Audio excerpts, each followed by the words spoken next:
Good morning my dear student. तो अभी तक हमने पढ़ा राज सुंदरी देवी के बारे में, उसकी जो स्ट्रगल थे और पढ़ाई के लिए उसने वो कैसे करी। आज जो हम पढ़ने जा रहे हैं ना, एक और लेडी की बात करेंगे जिसका नाम है रुकैया सखावत हुसैन।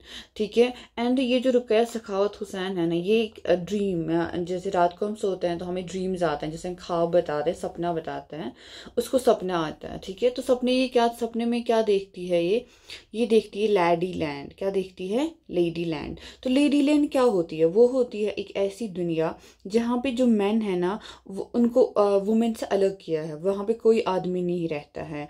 और जो आदमियों के जो एग्रेसिव गन्स, यानी कि जो आदमी यूज करते हैं weapons, the guns and the weapons of war, वो जो यूज करते हैं ना, उसको किसने हराया? उसको हराया वुमेन ने, बाय इट्स ब्रेन। ठीक है। वुमेन ने उसको हरा दिया, यानी कि वहां पे कोई मैन नहीं रहता है, वहां पे कोई वॉर नहीं है, कोई वॉर वेपन्स नहीं है। वो एक ऐसी लैंड है जहाँ पे सिर्फ लेडीज है।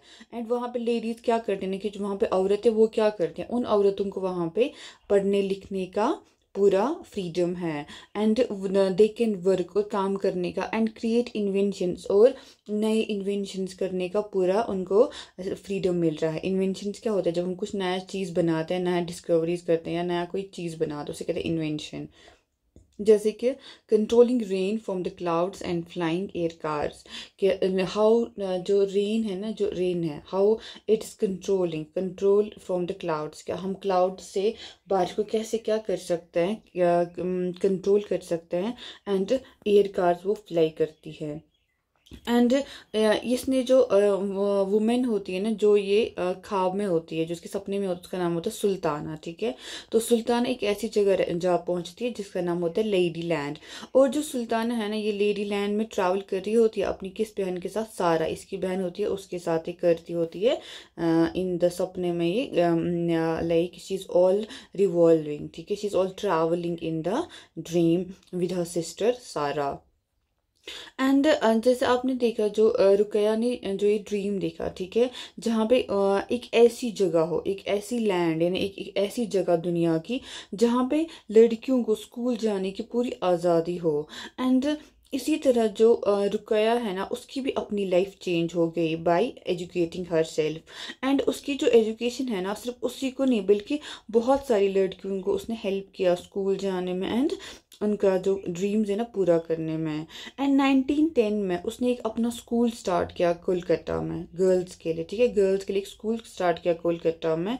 एंड अभी तक वो स्कूल चल रहा है। एंड वो किसने किया है? रुकैया सखावत हुसैन।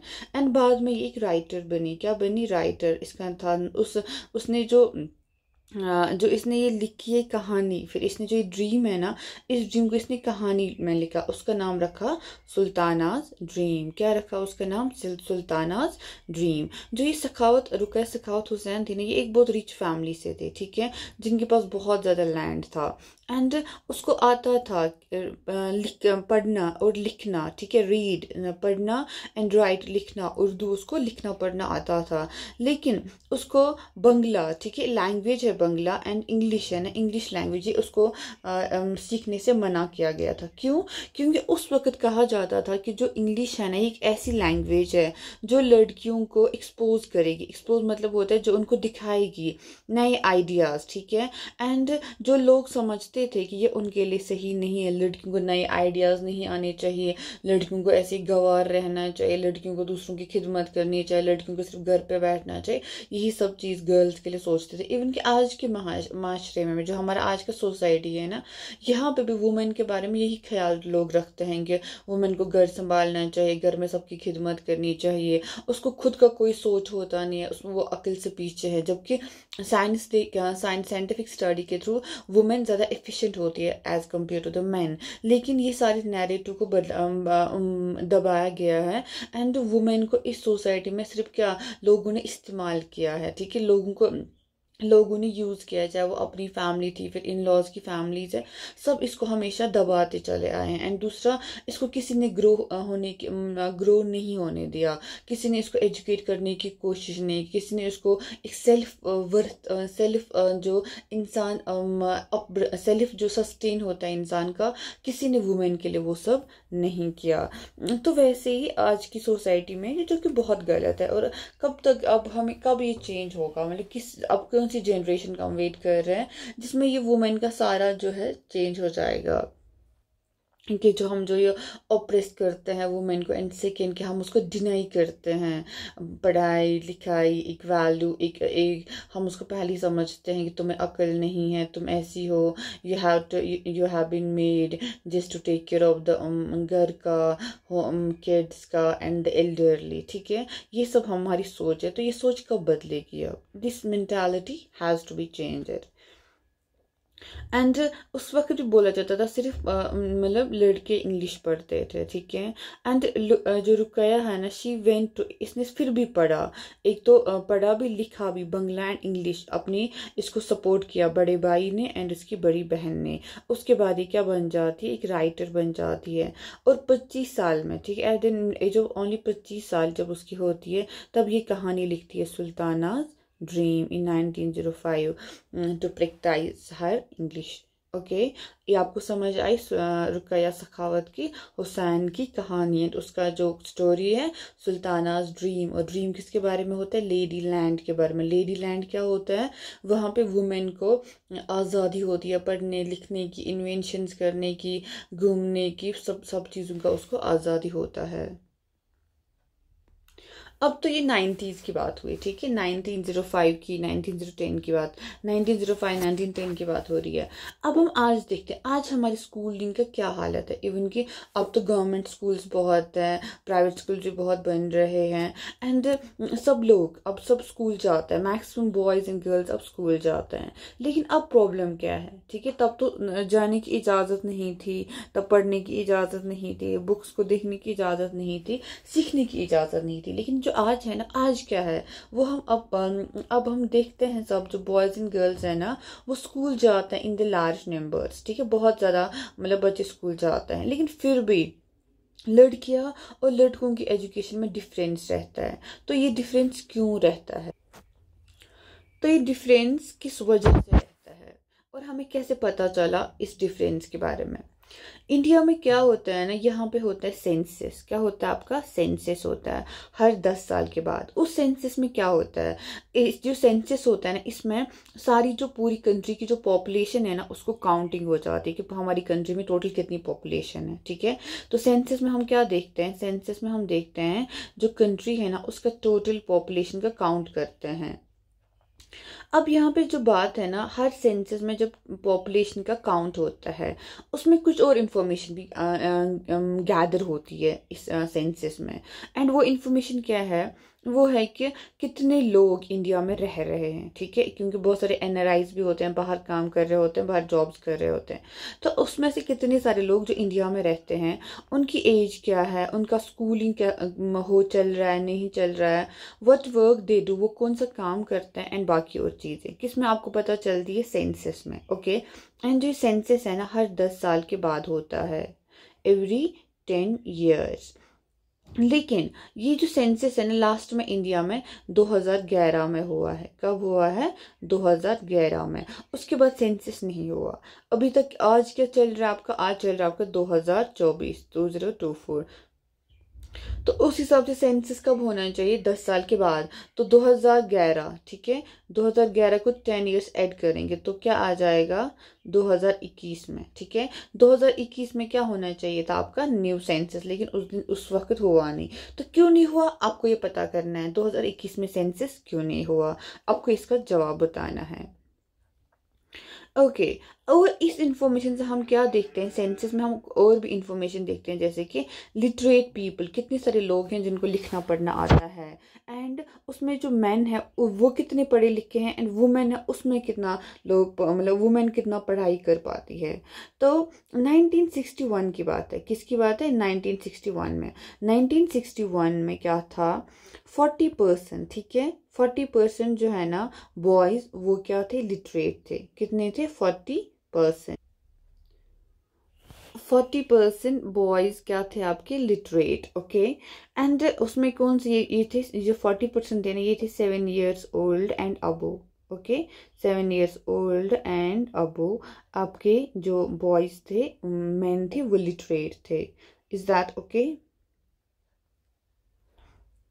नाउ अब बात देखिए वुमेन के बारे में क्या है, यानी कि 7 years old एंड अबो जो मैन थे वो लिटरेट थे आपके, एंड लेकिन that is they could at least right their names, कि लिटरेट का मतलब है ना कि वो एटलीस्ट अपना नाम लिख पाते थे, दे कुड एटलीस्ट राइट। उस जमाने में नाम लिखना आना भी बहुत बड़ी बात होती थी। कंपेयर टू द गर्ल्स, अब ये तो बॉयज की बात हो रही है, देखिए किसकी बात हो रही है, बॉयज की बात है। लेकिन जो गर्ल्स थे उनका क्या हालत था, the girls and women only 15%, कितनी थी, ओनली 15% वो लिटरेट थी, यानी कि बॉयज 40% थे एंड जो गर्ल्स थी ओनली 15%। गर्ल्स वर ओनली 15% जो लिटरेट थी, जो लिटरेट थी। ओके, कब की बात हो रही है, 1961 की बात हो रही है। ओके, अब लेकिन देखिए अब 2011 जो सेंसस हुआ, कौन सा सेंसस हुआ, 2011। 2011 में क्या देखा गया कि ये जो फिगर्स है ना ये 82% पहुंच गई है, कितनी, 82%, जिसमें 82% आपके बॉयज लिटरेट हैं एंड आपको 65% आपकी गर्ल्स लिटरेट है। ओके, इट शोज के बहुत ज़्यादा सुधार आया है, मतलब इम्प्रूव हो गई है ये सारी फिगर्स। इससे पता चलता है कि जो proportion of both man and women are now able to read and have at least some amount of schooling increased, कि अब बहुत सारे, इससे तो पता चला कि जो बॉयज़ है उनका भी एजुकेशन इंक्रीज हुआ है, जो गर्ल्स है उनका भी रेशो बढ़ गया है किसमें, पढ़ने लिखने में। लेकिन फिर भी आप देख सकते हैं इसमें जो मैन का परसेंटेज है वो हायर है वुमेन की परसेंटेज से, ठीक है। एंड अभी भी ये जो गैप है ना अभी भी खत्म नहीं हुआ है। अब आप इस चार्ट को देखिए, देखिए ये ऑल है ना, ठीक है, ये है ऑल। ऑल का मतलब होता है सारे, ठीक है, ओवरऑल जनरल सारे boys girls in the overall country. एससीज होते हैं जो लोअर कास्ट के लोग हैं जो आपकी स्टेट कंट्री में रहते हैं। एसटी होते हैं आदिवासी जो ट्राइबल्स वगैरह हैं, ठीक है, उनके बारे में है। लेकिन ये जो आपका जो चार्ट है ना ये किसके बारे में, ये आपका है annual drop out rate in school education, के जो बच्चे हैं ना ड्रॉप आउट करते हैं, यानी स्कूल किस एज में बच्चे मैक्सिमम स्कूल नहीं छोड़ देते हैं, ठीक है, कब ड्रॉप आउट करते हैं वो फ्रॉम द स्कूल्स। देखिए प्राइमरी क्लासेस होते हैं 1 to 5, अपर प्राइमरी क्लासेस होते हैं 6 से 8, सेकेंडरी क्लासेस होते हैं 9 से 10, यानी कि जब आप फर्स्ट क्लास से 5th क्लास तक पढ़ते हैं, ठीक है, उसे बताते हैं प्राइमरी स्कूल, प्राइमरी एजुकेशन। जब अपर प्राइमरी यानी कि 6th से 8th तक पढ़ते हैं ना तो आपको अपर प्राइमरी बोला जाता है। जब सेकेंडरी क्लासेस में जाते हैं तो आपको 9th to 10th बोला जाता है सेकेंडरी क्लासेस को। ओके, अब आप देखिए जो आपका प्राइमरी क्लासेस है ना उसमें कितना ड्रॉप आउट रेट है, बॉयज का है 4.36, गर्ल्स का है 3.88। ओके, टोटल आपका 4.13 आपका जनरल है, यानी कि जिसमें जनरल सारे लोग आते हैं। अब जो पर्टिकुलर कास्ट है एससीज एसटीज या मुस्लिम्स भी है ना उनका हालत और भी खराब, मुस्लिम्स का हालत एसटी से भी ज्यादा खराब है इंडिया में। देखिए कैसे, लेकिन उनका डाटा यहाँ पे नहीं दिया गया है। बॉयज का है एससीज में 4.71, इसका है 4.36, गर्ल्स का है 4.20 एंड यहाँ पे 3.8, टोटल आपका 4.46, इसका है 4.13। फिर आप देखिए यहाँ पे अब एसटीज है, वहाँ पे बॉयज का 7% है, ठीक है, एंड गर्ल्स का 6% है, जबकि यहाँ पे 4% था, यहाँ पे भी 4% था, टोटल हो गया आपका 6.93%, ठीक है। तो तीनों का कंपैरिजन देखिए, यहाँ पे 4% है ड्रॉप आउट रेट, यहाँ पे भी 4% है, लेकिन यहाँ पे 6% है एसटीज में, ठीक है, किस किस में, प्राइमरी क्लासेस में, इतना लोग छोड़ देते हैं प्राइमरी के बाद पढ़ाई। अब देखिए अपर प्राइमरी क्लासेस में यानी कि 6 to 8 यहाँ पे 3.49, 4.60, 4.03 टोटल, इसका है 5.51, इसका 8.59, यानी कि सबसे ज्यादा जो ड्रॉप आउट रेट है ना कहाँ आपको मिल रहा है एसटीज में। देखिए यहाँ पे कितना ड्रॉप आउट रेट है, हर जगह ज्यादा है इनका। उसके बाद सेकेंडरी क्लास में इसमें हाइएस्ट है, बॉयज है 17% ड्रॉप आउट, 16% है गर्ल्स का, टोटल है 17%। देखिए एससीज में 19% है और देखिए एसटीज में ये 24% है। सबसे ज्यादा कहाँ पे है ये, यानी कि मैक्सिमम लोग है ना कहाँ पे सबसे ज्यादा ड्रॉप आउट है, हम आपका सेकेंडरी स्कूल्स में, यानी कि मैक्सिमम जो बच्चे हैं, मैक्सिमम जो स्टूडेंट्स हैं ना सेकेंडरी क्लास में ड्रॉप करते हैं, छोड़ देते हैं पढ़ाई, ठीक है। तो आपका जो सेकेंडरी क्लास का ड्रॉप आउट रेट है सबसे ज्यादा है। अब आप देखिए, आपने इस चार्ट में देखा होगा कि SC ST गर्ल्स है ना, वो स्कूल जल्दी छोड़ते हैं, ठीक है। That's higher than the category all girls. ये वाला गर्ल्स, जो ऑल गर्ल्स है ना, देखिए इनका जो है ना ज़्यादा है रेशियो, ओके। इनका रेशियो ज़्यादा है। इससे पता चलता है जो गर्ल्स है ना, जो दलित फैमिली से, यानी कि जिनको SCs बोलते हैं, आदिवासी जो ST बैकग्राउंड्स होते हैं ना, वो कम ही स्कूल में रहते हैं। 2011 सेंसस से ये भी पता चला जो मुस्लिम गर्ल्स है ना, वो भी कम ही, ठीक है, SC ST से भी वो कम ही स्कूल में देखी जाती हैं। इवन कि प्राइमरी स्कूल भी वो कंप्लीट नहीं करती हैं। While a Muslim girl is likely to stay in school for around 3 years, जो मुस्लिम गर्ल है ना, स्कूल में 3 साल तक रहती है। लेकिन जो गर्ल्स फ्रॉम अदर कम्युनिटीज है ना, वो 4 साल तक मिनिमम स्कूल जाते हैं। यानी कि मुस्लिम गर्ल का इससे भी हालत खराब है। अगर हमें मुस्लिम्स का दिखाएंगे तो मुस्लिम्स जो है ना, उनका जो ड्रॉप आउट रेट है ना, वो ये लोग 3 ही ईयर्स, मतलब इनका 3 साल के बाद ही ड्रॉप आउट रेट बढ़ जाता है। जो बाकी कम्युनिटीज है ना, एटलीस्ट वो 4 साल तक बच्चों को स्कूलिंग देते हैं, okay. And Muslims only 3 years तक उनको रहने देते हैं स्कूल्स में। इसके बहुत सारे रीजन कि जो बच्चे हैं दलित फैमिली, आदिवासी और मुस्लिम कम्युनिटी से, वो स्कूल क्यों छोड़ते हैं जल्दी। क्योंकि स्पेशली जो रूरल और पुअर एरियाज होते हैं ना, वहाँ पे प्रॉपर स्कूल्स नहीं मिलते हैं, और ना ही टीचर्स होते हैं जो उनको रेगुलर बेसिस पे पढ़ाए। ऐसा वहाँ पे मिलता नहीं है ये सारी फैसिलिटीज। पहले कुछ क्वेश्चन है अबाउट दिस चार्ट। आप बताइए कौन सा percentage of children have leave school at the upper primary level. Upper primary level ये है, तो कितना परसेंटेज बच्चा छोड़ देता है। जो जनरल है 4%, जो आपका SC है 5%, जो आपका ST है 8.59%। At which level of education do you see the highest percentage of children leaving? किस लेवल ऑफ एजुकेशन पे ज़्यादा से ज़्यादा बच्चे आपके क्या हो जाते हैं, छोड़ देते हैं पढ़ाई। तो इट्स अबाउट सेकेंडरी क्लास। देखिए सेकेंडरी में 17%, 16, 17, 19, 24%। तो सबसे ज़्यादा कहाँ पे बच्चे पढ़ाई छोड़ देते हैं, सेकेंडरी क्लासेस में। Why do you think that the percentage of Adivasi girls and the boys leaving school is higher than that of any group? सबसे ज़्यादा क्यों आदिवासी ग्रुप्स का हायर है बाकी ग्रुप से, इन आदिवासियों का क्यों है ड्रॉप आउट रेट ज़्यादा? इसका क्या रीज़न है, आप इसके बारे में सोच के बताइएगा। पहला प्रॉब्लम जो होता है ना इन बच्चों को, ठीक है, ऐसे जैसे SC ST मुस्लिम कम्युनिटीज, इनको क्या प्रॉब्लम है। एक तो हमने देखा कि स्कूल इनको प्रॉपर फैसिलिटीज नहीं मिलता है। दूसरा जो स्कूल है ना, is not close to people's home, लोगों के घर के करीब नहीं है, और कोई ट्रांसपोर्ट भी नहीं है जैसे बसेज या वैन्स है।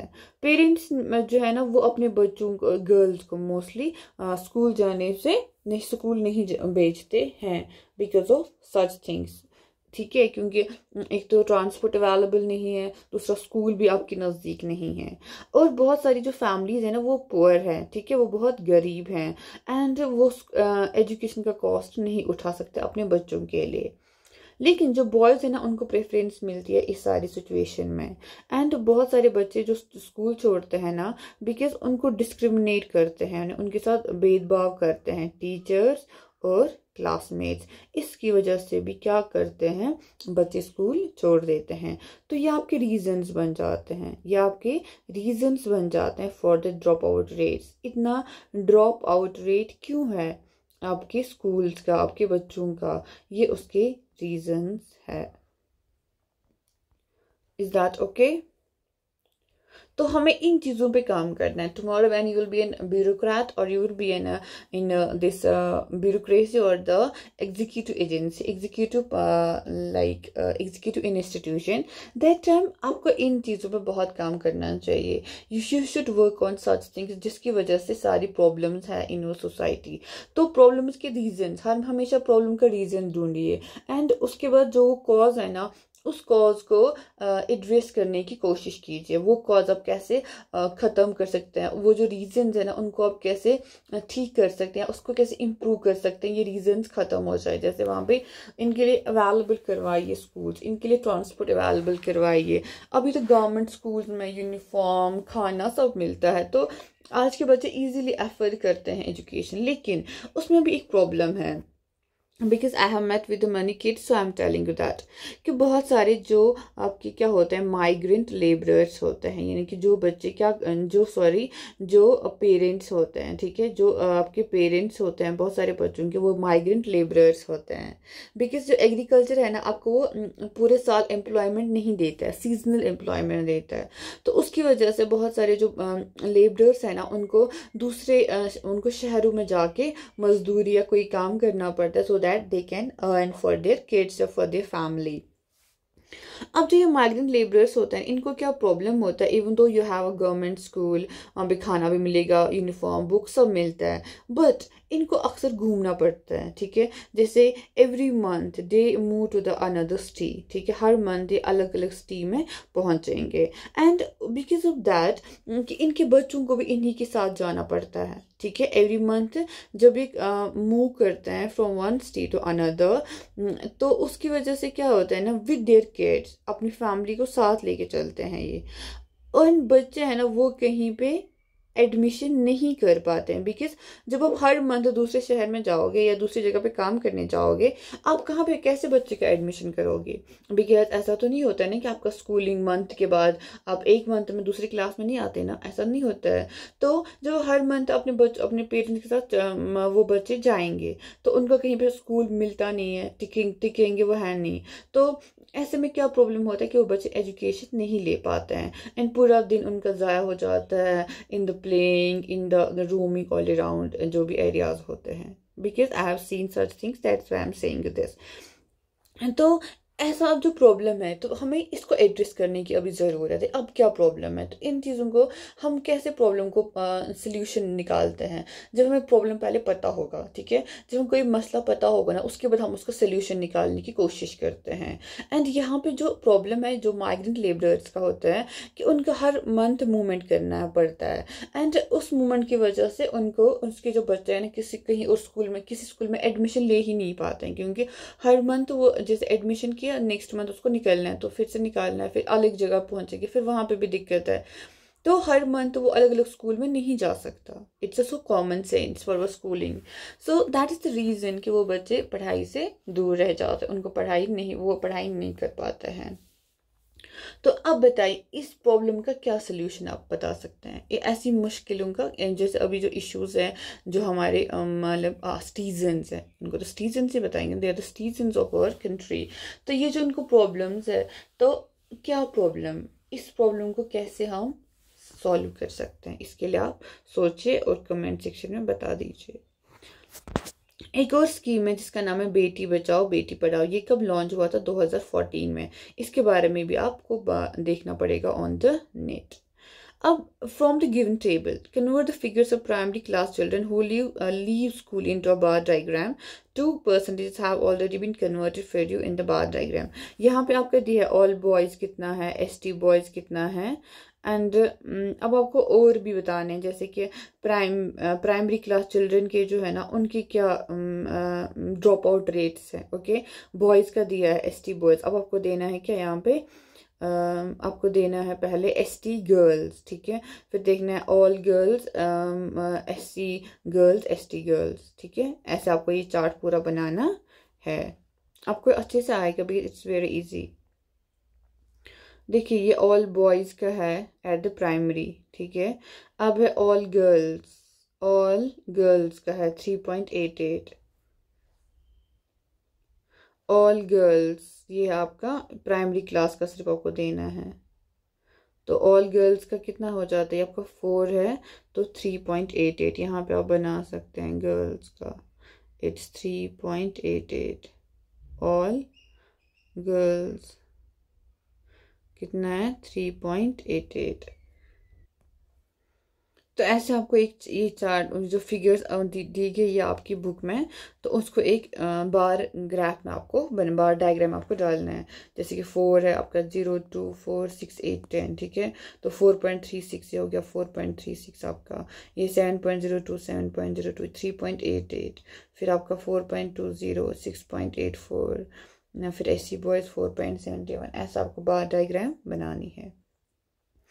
अब दुनिया में बहुत सारी वुमेन्स की मूवमेंट हुई, ठीक है, जो वुमेन्स को हमेशा इनजस्टिस हुआ, वुमेन्स को डिनाई किया गया एजुकेशन, वुमेन को इक्वालिटी डिनाई किया गया, वुमेन को राइट्स डिनाई किए गए for the education, for the growth, वो सब उसको डिनाई किए गए। लेकिन अब जो है ना वुमेन एंड गर्ल्स, अब क्या है, उनको right to study and go to the school. और भी सिर्फ जैसे लीगल रिफॉर्म्स हुए, वायलेंस, हेल्थ, जहाँ पे एक एज, जहाँ पे सिचुएशन ऑफ वुमेन है ना वो क्या इम्प्रूव हो गई है, ठीक है।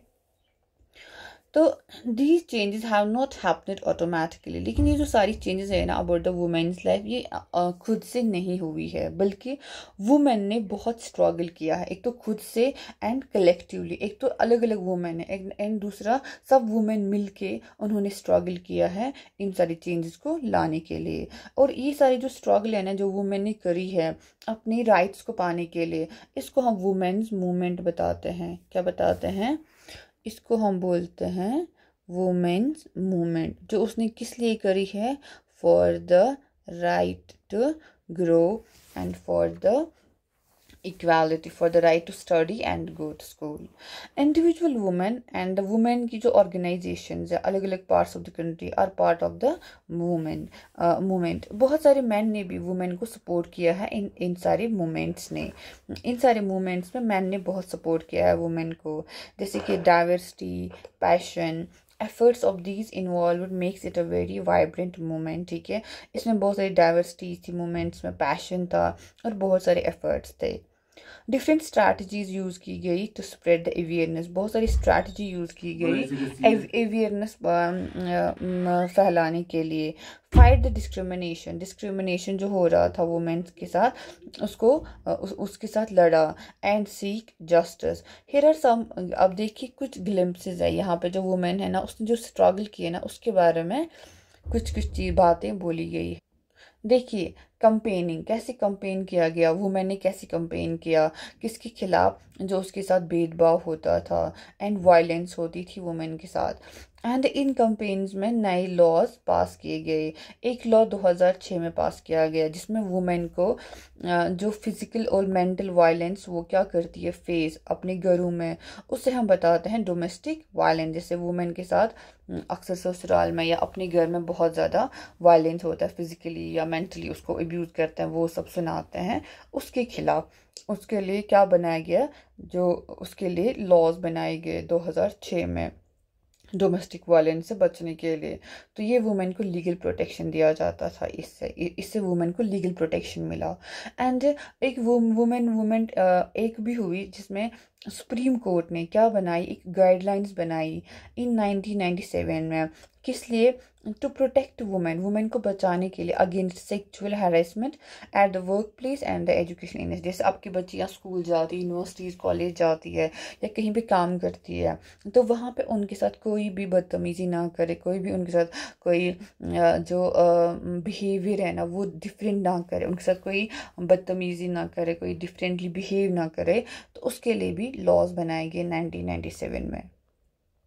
1980s में क्या हुआ, जो वुमेन्स है ना पूरी कंट्री में उन्होंने डॉवरी डेथ्स के बारे में बात की कि जो वुमेन, बहुत सारी गर्ल्स है जिनका डेथ होता है किस पे? डॉवरी की वजह से। जैसे बहुत यंग ब्राइड्स जो अच्छी मतलब छोटी छोटी दुल्हनें जो ज़्यादा एज नहीं है उनको मार दिया गया। किन्होंने उनको मारा? या तो अपने ससुराल वालों ने, इन लॉज ने, या तो अपने हस्बैंड ने मारा। क्यों मारा? जिस उनको डॉवरी नहीं मिलता था, ग्रीडी फॉर मोर, उनको और डॉवरी चाहिए था। तो वुमेन की ग्रुप्स है ना बहुत सारों ने इसके बारे में क्या किया, बात करी, ठीक है, to bring these cases to the justice, ताकि इन सारे केसेस में वुमेन को क्या मिले, इंसाफ मिले।